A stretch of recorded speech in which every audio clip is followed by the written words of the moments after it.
Feeling like you don't count, feeling like you don't know where to start. Life is so overwhelming and you just don't know what to do first. That's how I feel all the time. And this newsletter is about how I cope. One of my ways. I have several strategies. This one is on the nerdier side. Ready, Petunia? In a world where you feel like you don't count. When I'm alone, I count myself. Count, Von, count. I remember jumping off the bus, shout out bus 9, I loved you, one kindergarten day, absolutely pumped to make my grandpa listen to me count to 100. I don't remember how high I managed to get, but I know there is no fucking shot it was above 30. With the frustration of failure remarkably sharp, I determined that day that I would count. Now, that girl has grown into a woman passing girl who tutors multivariable calculus for a living, and yet, I still can't count. Stupid. Let me explain. I go from 0 to 100 so quick. Red Bull should sponsor me. But I wouldn't really make a good race car driver because, one, my neck is pretty weak. When they go around turns, race car drivers' necks are subject to forces nearly 5 times stronger than gravity. Whoa! Now, that is a real G. And two, I can be hijacked very, very easily.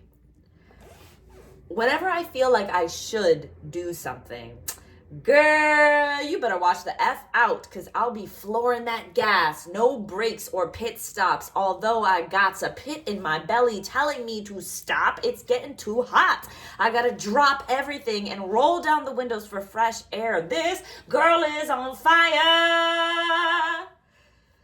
But the problem is, my gut's not in the driver's seat. Nah.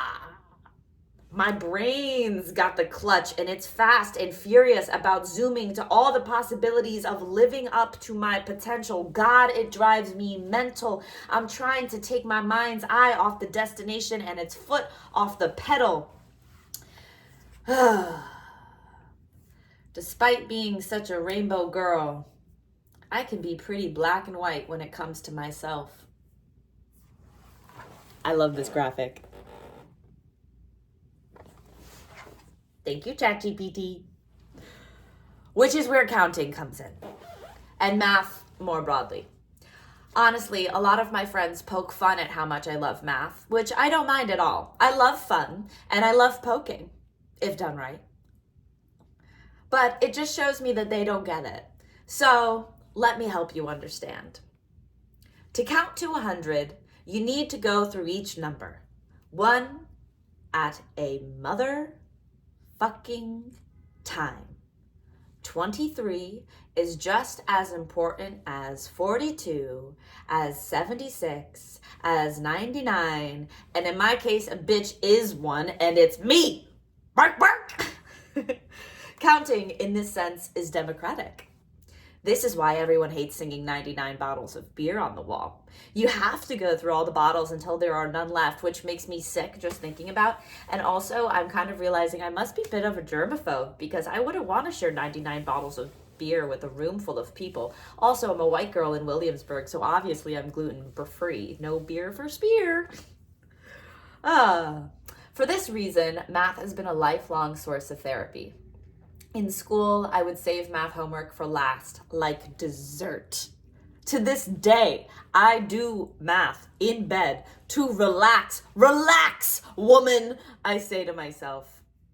I also love this graphic. I'm not even joking.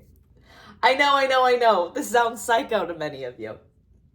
At this point, I've tutored hundreds of kids and adults in all kinds of math, and I've seen how problems paralyze people. And listen, I get it.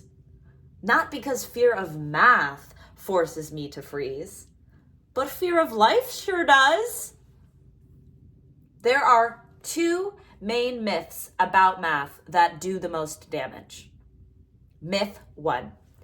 People who are good at math know the answer upon looking at a problem. Myth 2.